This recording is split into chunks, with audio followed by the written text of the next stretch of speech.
تفسیروں میں ہے اسی وقت اللہ نے بھی بھیجی میرے نبی ایک پھیرا اور لگاؤ اور انہیں بتا دو میرے بندو تم نے میری نعمتوں کی قدر کی ہے یتیموں کے دل خوش کر دیے تو سنو یتیموں کی دعاؤں کے صدقے میں ہم نے تقدیر بدل کر تمہارے اگلے 40 سال کی امید کے لیے دی ہے۔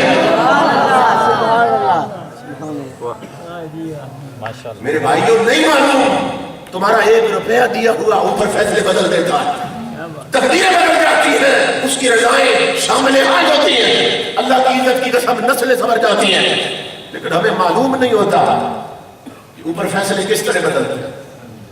اس لیے یہ جو دیتے ہو نا 1 روپیہ دو یا 1 لاکھ دو اس کو پورے دل کے خلوص سے دیا کرو کیونکہ یہاں دیا ہوا کبھی ضائع نہیں ہوتا اور یہ مت سمجھیں کہ اس نے تو اتنا دے دیا امیر آدمی ہے میرے 5 روپے سے کیا بنے گا یہ یاد رکھیے نہ وہ مکھڑا نہ مکھڑے دا دل ویکھ دے یہ ویکھڑ کے آمن دا دل ویکھ وہ یہ نہیں دیکھتے کتنے دے رہا وہ دیکھتے ہیں کس نیت سے دے رہا کس خلوص سے دے رہا کس جذبے سے دے رہا۔ تو 1 روپیہ بھی دینا یا 1 لاکھ دینا جتنی توفیق کپڑے کی توفیق ہو روٹی کی توفیق ہو سیمنٹ کی توفیق ہو جو بھی آپ کو توفیق ہو وہ یہاں دے جایا کریں کیونکہ وہ سب کچھ جانتے ہیں اور یہ بھی ہماری پنڈی کا سچا واقعہ ہے راول پنڈی قاسم آباد محلہ ہے وہاں ایک مسجد کا مینار بن رہا تھا اور مسجد زیر تعمیر تھی تو ہمارے پنڈی کے خطیب گزرے حضرت علامہ مولانا محمد اورنگزیب قادری رحمۃ اللہ علیہ وہ قسم کھا کے بتاتے تھے یہ انہی کا واقعہ ہے انہی کی مسجد میں کہ میں دورے پہ تھا 5-7 دنوں کے لیے نکلا ہوا تھا دورے پہ تو جب میں گیا نا جمعے والے دن پلٹا پنڈی میں جمعہ پڑھانے کے لیے تو مجھے کچھ ساتھیوں نے بتایا کہ یہاں ایک بوڑھی عورت بار بار آتی تھی اور آپ کا پوچھتی تھی محلے کی ایک غریب بوڑھی عورت ہے پوچھتی ہے کہ مولانا سے میں ملنا چاہتی ہوں کہاں ہے تو ہم بتایا کہ ہم نے وہ گئے ہوئے دورے میں تو کئی پھیرے لگا چکی آپ کا بار بار پوچھتی ہے تو اگر اجازت دیں تو اسے بلا نہ لیں اسے اطلاع کر دیں کہ آپ آ گئے آپ کہنے لگے میں نے کہا کوئی ضروری کام ہوگا بتاؤ اس سے تو وہ جب بتانے گئے تو وہ آ گئی میں نے کہا بی بی کیا بات ہے کیوں اتنے پھیرے لگایا آپ نے خیریت تھی تو رو پڑی رو کر کہنے لگی میرے پاس ایک امانت ہے جو آپ تک پہنچانی ہے میں نے کہا کیا کہا یہ مسجد بن رہی ہے نا اس میں نا یہ میرے 20 روپے جو ہے نا یہ بھی شامل کر لیں یہ 20 روپے میرے بھی شامل کر لیں میرا بھی حصہ ہو جائے گا مولانا فرماتے ہیں میں نے اسے کہا بی بی یہ صرف 20 روپے کے لیے تو نے 7 پھیرے لگائے مسجد کمیٹی کے کسی اور بندے کو دے دے کسی بھی نمازی کو دے سکتی تھی اتنے پھیرے لگائے تو بوڑھی عورت رو پڑی کہنے لگی سرکار خواب میں ملے تھے سرکار نے فرمایا تھا آپ کا نام لے کر کے اسے دینے ہیں 20 روپے تو میں اور کسی کو کیسے دے دیتے بوڑھی عورت آقا نے جب آپ کا نام لیا تھا آپ کے بغیر کسے دیتی کیا دے سکتی تھی وہ مولانا کہتے ہیں میں ہنس پڑا میں نے کہا بی بی بڑی عجیب بات کیا سرکار نے صرف 20 روپے ہی کہنے تھے تجھے خواب میں آؤ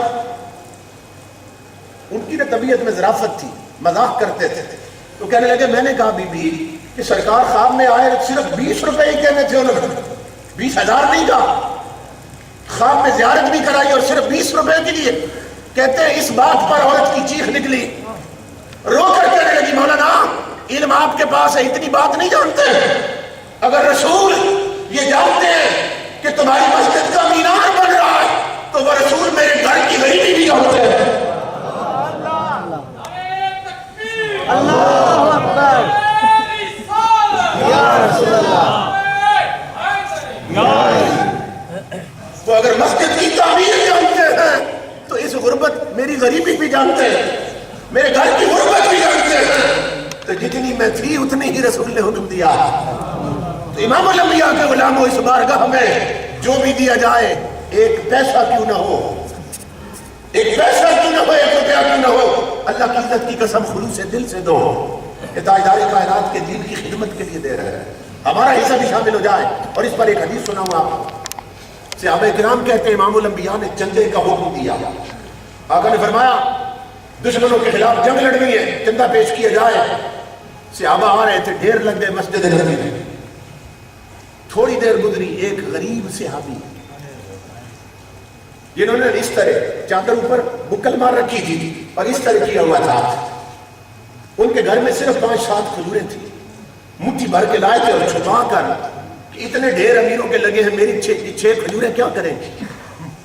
اپنی غریبی کا احساس تھا, پریشان چھپا کر لائے تھے کہ کوئی نہ دیکھے. انہوں نے آ کے نا ڈھیر کے پاس چادر سے ہاتھ نکالا اور کھجوریں رکھ دی زمین ڈھیر کے ساتھ. جب کھجوریں رکھی تو اپنے اس حقیر سے نذرانے پر اور غریبی کا خیال کر آنکھوں سے 2 آنسو بھی گر گئے زمین کی.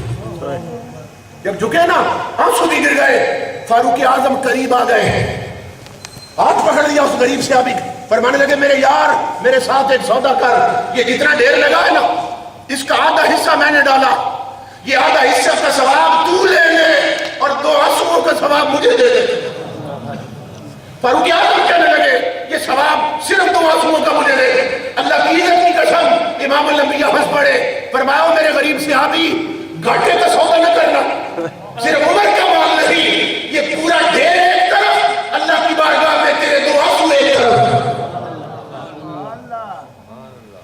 تو نہ مکھڑا نہ مکھڑے کا دل ویکھے, یہ ویکھڑتے آمد کا دل ویکھے. امام الانبیاء کے علماء یہاں دیا ہوا اللہ کی عزت کی قسم نسل سوار دیتا ہے, بگڑے ہوئے مقدر بدل دیتا ہے, اور اللہ رب العزت کی بارگاہ سے وہ پذیرائی ملتی ہے.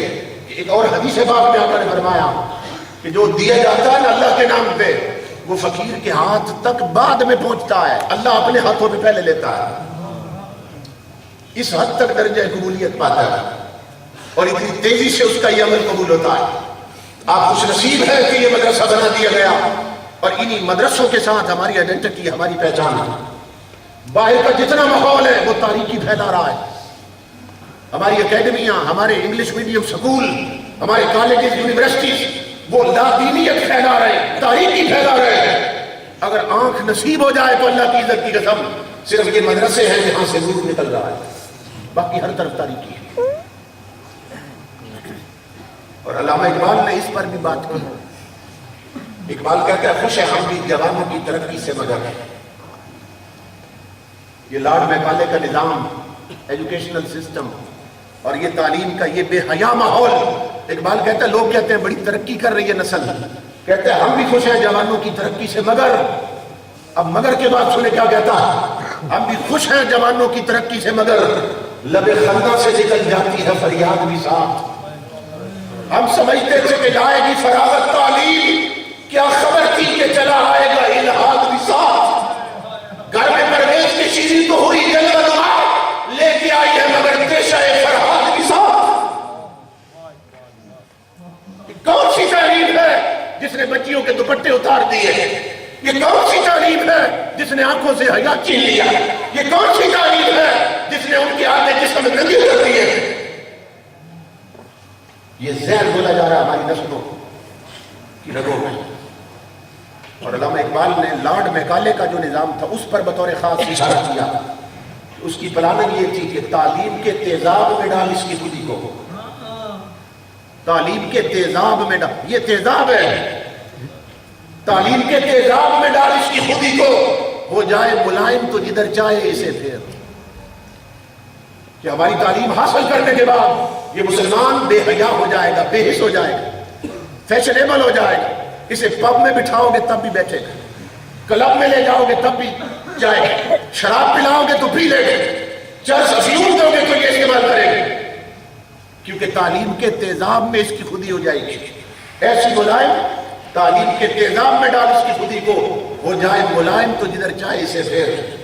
اور تاثیر میں اکسیر سے بڑھ کر ہے یہ تیزاب, سونے کا حوالہ ہو تو مٹی کا ہے ایک ڈھیر. اقبال کہتا ہے, لارڈ میکالے کہتا ہے اپنی قوم سے کہ میں نے ایسا تعلیم کا نظام دے دیا کہ اگر مسلمان اپنے ایمان اور غیرت کی وجہ سے پہاڑ بھی ہوگا نا تو ہم مٹی کا ڈھیر بنا کے نکالیں گے یونیورسٹی سے. یہ صورتحال ہے. آج ہمارے بچے دیکھ لیجئے کیا تعلق رہا اللہ رسول کے سے. دینی تعلیم نہ ہونے کی وجہ سے غفلت اتنی بڑھ گئی کہ ادھر جمعے کی نماز کا وقت ہے, ادھر ہمارے جوان میدان میں کرکٹ کھیل رہے ہوتے ہیں. آقا نے فرمایا کہ جو سستی کی وجہ سے 3 جمعے چھوڑ دے بدبخت میرا امتی, اللہ اس کے دل پر بدبختی کی مہر لگا دیتا ہے. اور ہم دیکھتے ہیں ادھر جمعے کی نماز کا وقت ہے، ادھر ہمارے جوان میدان میں کرکٹ کھیل رہے ہیں، ادھر عشاء کے سجدوں کا وقت ہے، ادھر ہماری مائیں بہنیں بیٹی ٹی وی پہ ڈرامے کی قسطیں دیکھ رہے ہیں، ادھر زور کی بندگی کا وقت ہے، ادھر ہمارے بزرگ ہوٹلوں میں بیٹھ کے تاش کھیل رہے ہیں۔ انجام غلامی کیا کہیے؟ بربادی سی بربادی ہے۔ جو درس سے ایک وقت آنے دیا وہ درس پڑھانا بھول گئے۔ عبرت کا مرقع یہ پستی اور قابل حیرت یہ مستی، اوروں کو جگانا یاد رہا، خود ہوش میں آنا بھول گئے۔ امام الانبیاء کے غلاموں، یہی مدرسے ہیں جن سے ہمارا تشخص اور وقار کا ہے۔ اور امام الانبیاء نے خبر دی ان اللہ یرفع بہذا الکتاب اقواما، کہ یہ قرآن ہے، جب بھی میری امت گری ہوئی اٹھے گی تو اسی کے سارے اٹھے گی۔ یہ خبر دی حضور، قرآن چھوڑ کر ذلیل ہو جائے گی میری امت، اور قرآن کے سہارے جب گر جائے گی تو پھر اٹھ کھڑی ہوگی۔ یعنی بتا دیا کہ قرآن میری امت کے لیے بیساکھی کا کام دے گا۔ اتنی بڑی نعمت ہم نے الماریوں میں بند کر کے رکھ چھوڑی، اس کے ساتھ واسطہ اور تعلق کوئی نہیں رہا۔ الماریوں میں رکھے ہوئے قرآن پڑھنے والوں کا انتظار کر رہے ہیں، مسجدوں کی چٹائیاں نمازیوں کی منتظر ہیں، مگر ہم بے غیرتی کے اڈے آباد کر کے بیٹھے ہیں۔ تو قرآن پاک سے نا تعلق پیدا کیجیے، اپنی اولاد کو لائیے قرآن اور حدیث کی طرف، عالم بنائیے، انہیں حضور صلی اللہ علیہ وسلم کی عملی غلامی میں لائیے، اور خود بھی اپنا رابطہ اور تعلق قرآن سے جوڑیے۔ یہ بھی میں گزارش کروں گا۔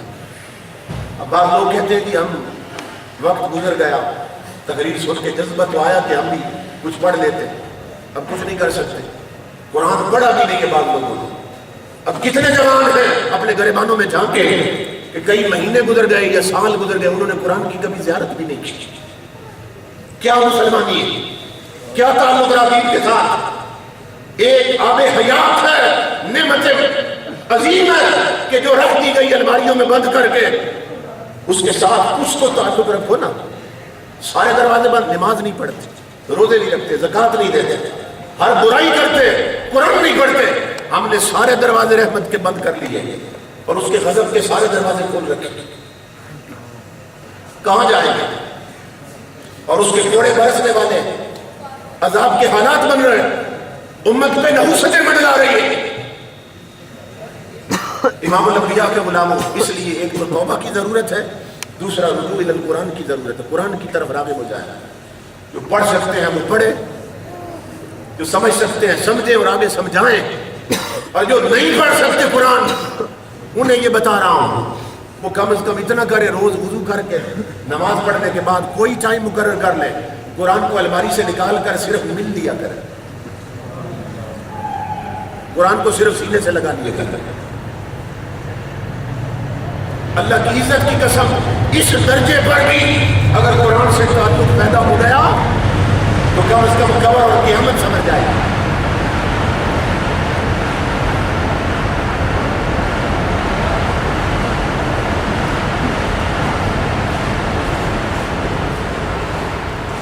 میں نے تفسیر میں پڑھا، آخری بات عرض کر رہا ہوں، تفسیر میں پڑھا ایک بزرگ تھے، چٹے ان پڑھ تھے، بالکل ان پڑھ، صرف نماز یاد تھی، 5 وقت نماز پڑھتے تھے اور کچھ بھی نہیں آتا تھا۔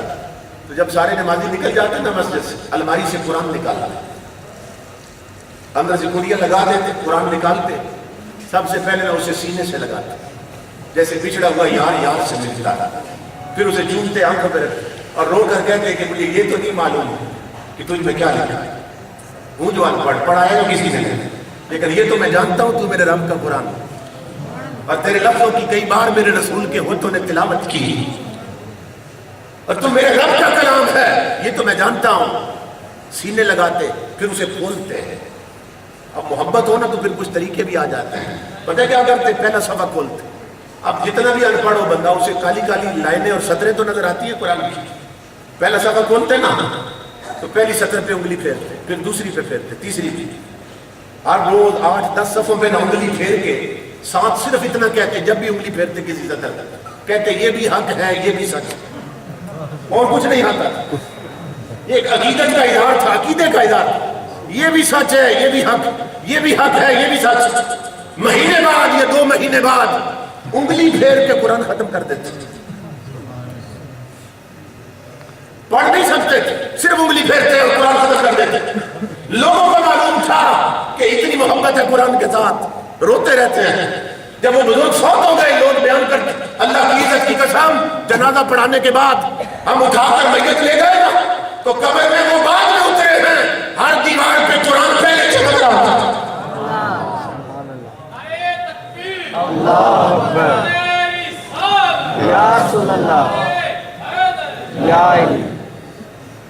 ہر دیوار پر قرآن نظر آ رہا تھا، روشنی تھی، خوشبو پھیلی۔ تو یہ وہ واحد کتاب ہے امام الانبیاء کے علماء، جس کے ساتھ جس درجے میں بھی تعلق پیدا کر لو گے یہ تمہاری جھولی بھر دے گا۔ تو جو نہیں پڑھ سکتے وہ زیارت کر لیا کریں، قرآن کو سینے لگا لیا کریں، چوم دیا کریں، کیونکہ اس کو دیکھنا بھی عبادت ہے، اسے چھونا بھی عبادت ہے۔ اللہ رب العزت میرے بھائیوں کو سلامت رکھے۔ مجھے بہت زیادہ خوشی ہوئی کہ یہ مدرسہ اور یقیناً یہ پھیلے گا، کیونکہ حضور شیخ الحدیث، شیخ التفسیر والحدیث حضرت حاجی احمد شاہ صاحب، حضرت شیخ شاہ ولایت، ان کی توجہات اور برکات بھی اس کی بنیادوں میں شامل ہیں، اور آج ان کی اولاد سرپرستی فرما رہی ہے۔ امام الانبیاء کے علماء ایسے مدرسوں میں صرف علم نہیں آتا، روحانیت بھی آتی ہے۔ جو بزرگ اس کی بنیادوں میں اپنی دعائیں رکھتے ہیں ان کا روحانی فیض بھی نصیب ہوتا ہے۔ اللہ رب العزت اس آستانہ عالیہ کے فیضان کو قیامت تک جاری و ساری رکھے، اور اس مدرسے سے دن دگنی رات چگنی ترقی اسلام کو عطا فرمائے، اور ہمیں یہ احساس عطا فرمائے کہ ہم اپنی اولاد کا وہ مستقبل سنوار سکیں جو مرنے کے بعد شروع ہونا ہے، اور جو فیوچر یقینی ہے کہ اس سے ہر ایک نے گزرنا ہے۔ اب جس کے جی میں آئے وہی پائے روشنی، ہم نے تو دل جلا کے سر عام رکھ دیا۔ وما علینا الا البلاغ۔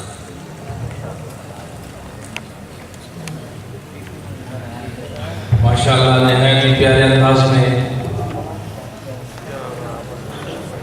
خطاب فرما رہے تھے حضرت علامہ مولانا محمد عمر فیض قادری صاحب۔ اب آپ تشریف رکھیں، دستار فضیلت کا سلسلہ شروع ہونے والا ہے۔ اس کے ساتھ ایک بات اگر نہ کروں تو میں سمجھتا ہوں کہ یہ زیادتی ہوگی کہ دارالعلوم نقشبندیہ ضیاء الاسلام میں اب جو سکول کا سلسلہ جاری و ساری ہے اس میں اب ہمیں خصوصی تعاون وزڈم سکول کا حاصل ہے۔ تمام حضرات تشریف رکھیں، آپ کے لیے لنگر کا وافر مقدار میں موجود ہے، تشریف رکھیں، لنگر کھا کے جائیں۔ جو اب آپ باہر سے تشریف لائے ہیں آپ کے لیے لنگر کا علیحدہ انتظام کیا گیا ہے، شہر والے لوگوں نے پہلے کھا لیا ہے، باہر والے اب آپ لنگر کھا کے ضرور تشریف لے جائیں۔ اب میں جلسے کے اختتام پر دستاروں کا سلسلہ شروع کروانا چاہتا ہوں۔ میں عرض کروں گا قبلہ شاہ صاحب کی خدمت میں کہ آپ ہمارے حفاظ کرام کے سروں پر یہ فضیلت کی دستار سجائیں۔ تو سب سے پہلے میں دستار بنوانے کے لیے ہمارا حسین کی خدمت میں گزارش کروں گا کہ وہ اسٹیج پر تشریف لائیں اور قبلہ شاہ صاحب سے اپنی دستار بنوائیں۔ جناب حافظ محمد حماد صاحب، یہ ہمارا وہ طالب علم ہے جس نے تحصیل لیول پر تلاوت کلام مجید کے مقابلے میں پہلی پوزیشن حاصل کی ہے۔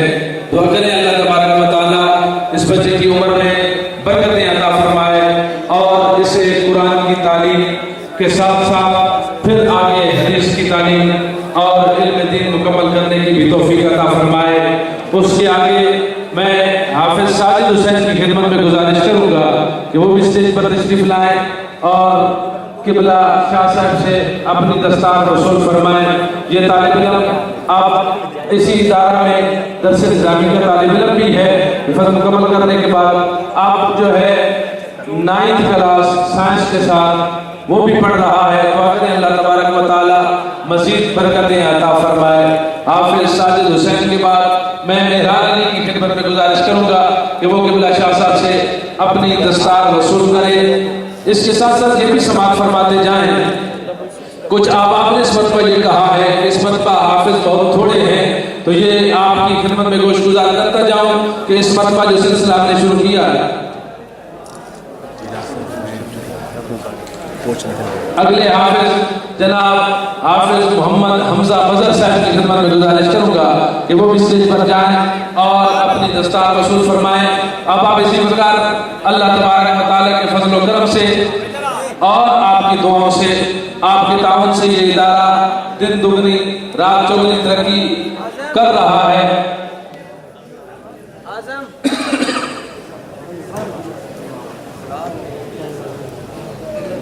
آپ اسی پر پیچھے کھڑے ہو جائیے، صلاۃ و سلام پڑھتے ہیں. صلاۃ و سلام کے بعد وسیع مقدار میں لنگر موجود ہے، آپ تشریف رکھیے، پھر آپ کو لنگر کھلایا جائے گا. مصطفیٰ جان رحمت پہ لاکھوں سلام، شمع بز میں ہدایت پہ لاکھوں سلام.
صحابہ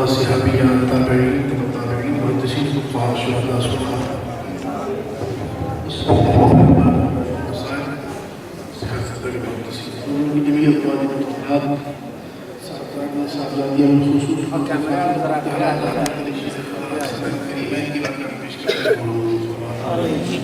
إلهي بالخصوص سيدنا الشيخ عبد القادر الجيلاني رضي الله تعالى عنه، سيدنا خادم سيدنا العطاري الدين رضي خلق الدين فريد الدين الدين صاحب الدين مقدم سيدنا الشيخ السلماني وشاهد العام تعالى مقدم سيدنا الشيخ وجود البيان من الملة في دماغ الشيخ التسيري من رحمة الله عليه. آمين. وجود شاعر الولايات وجود شيخ الحديث اور بالخصوص اس کا سوال جناب الحاج محمد بن صاحب علامہ محمد بن صاحب المعروف بابا بنا مارس جن کا آج اس سے وقت بھی ہے، ان کی روح کو اس کا سوال عطا فرما۔ یا الہی ہمارے یہ مدرسہ حضرت خلیفہ شہنشاہ ولایت مرید صالح الحاج ہدایت اللہ صاحب رحمۃ اللہ علیہ کے خلوص کو اس کا سوال عطا فرما۔ الحاج محمد شریف صاحب کے خلوص کو اس کا سوال عطا فرما۔ محمد بشیر صاحب کے خلوص کو اس کا سوال عطا فرما۔ آج ان کی روح اتنی خوش ہو رہی ہوگی کہ ان کا لگایا ہوا پودا جو ہے وہ بارہ ہو چکا ہے۔ اس میں آج حفاظ بھی بن رہے ہیں، عالم بھی بن رہے ہیں، اور میرے آقا کی وجہ سے حضور فرمایا خیر من تعلم القرآن وعلمہ، تم میں سے بہترین ہے وہ جو قرآن کی تعلیم دیتے بھی ہیں، پڑھتے بھی ہیں اور پڑھاتے بھی ہیں۔ بہترین ہے وہ لوگ جو پڑھتے بھی ہیں اور پڑھاتے ہیں۔ یہ نہیں فرمایا کہ دولت والا بہترین ہے، چودھری بہترین ہے، وزیر بہترین ہے، بلکہ فرمایا کہ جو قرآن کو پڑھتے اور پڑھاتے ہیں وہ بہترین لوگ ہیں۔ اور جن لوگوں نے قرآن کے ساتھ محبت کی، قرآن کا دنیا میں بھی ساتھ دیتا ہے، قبر میں بھی ساتھ دے گا، قیامت کو بھی ساتھ دے گا۔ جسے میں آپ نے پڑھی ہے سنی ہوگی کہ جو فقط سورہ ملک کا حافظ ہو اور عامل ہو، قبر میں سورہ ملک جو ہے وہ حساب نہیں لے لیتے۔ اگر فرشتے دائیں جانب آئیں گے سورہ ملک دیوار بن کے کھڑی ہو جائے گی، بائیں جانب آئیں گے سورہ ملک دیوار بن کے کھڑی ہو جائے گی، سرحانے کی طرف آئیں گے دیوار بن کے کھڑی ہو جائے گی۔ تو سورہ ملک حساب نہیں لینے دے گی، تو فرشتے کہیں گے سورہ ملک پیچھے ہٹ میں حساب، وہ کہے گی کہ موت میں حساب نہیں لے، تو فرشتے اللہ کی بارگاہ میں عرض کریں گے، تو اللہ فرمائے گا سورہ ملک کیوں حساب نہیں لے دے؟ وہ کہے گی کہ مولا اس نے میرا ساتھ دنیا میں نہیں چھوڑا، یہ روزانہ میری تلاوت کر کے سوچتا تھا، آج میں قبر میں اس کا ساتھ کیسے چھوڑ سکتا ہوں؟ یا تو پھر اس سے حساب نہ لیا جائے یا پھر مجھے قرآن سے نکالا۔ اللہ فرمائے گا فرشتوں چلے جاؤ، یہ سورہ ملک میں حساب نہیں لینے دے گی، جو اس کا حساب ہو چکا ہے۔ تو بات یہ ہے کہ جو لوگ محبت سے قرآن کو پڑھتے ہیں، جو قرآن کے ساتھ محبت کرتے ہیں، حضور شہنشاہ ولایت رحمۃ اللہ علیہ نے خود 60 برس قرآن مجید کی تعلیم دی، ہزاروں حافظ بنائے، 60 برس اپنی اولاد کو حافظ بنایا، اپنی اولاد کو عالم دین بنایا۔ یعنی دین کے ساتھ اس قدر محبت تھی، قرآن کے ساتھ محبت تھی کہ طلباء کو، درویشوں کو اپنی اولاد سے بڑھ کر محبت دیتے تھے، اپنی اولاد سے بڑھ کر ان سے پیار کیا کرتے تھے۔ اس قدر محبت تھی آپ کو طلباء سے، حفاظ سے، قاریوں سے، درویشوں سے جو قرآن مجید اور دین کی تعلیم حاصل کرتے تھے۔ تو آپ نے سنا کہ جو دین کی تعلیم حاصل کرنے والے ہیں ان کی اللہ اور اس کے رسول کی بارگاہ میں کیا عظمت ہے، کیا شان ہے۔ دعا ہے کہ ہمیں اللہ رب العزت دین حاصل کرنے کے بعد دین پر عمل کرنے کی بھی توفیق عطا فرمائے، قرآن مجید حفظ کرنے کے بعد قرآن پر عمل کرنے کی بھی توفیق عطا فرمائے، اور اسے یاد رکھنے کی بھی توفیق عطا فرمائے، اسے یاد رکھنے کی بھی توفیق عطا فرمائے۔ یاد رکھیں جو لوگ قرآن کو حفظ کر کے بھلا دیتے ہیں، اس کی مدد نہیں کرتے،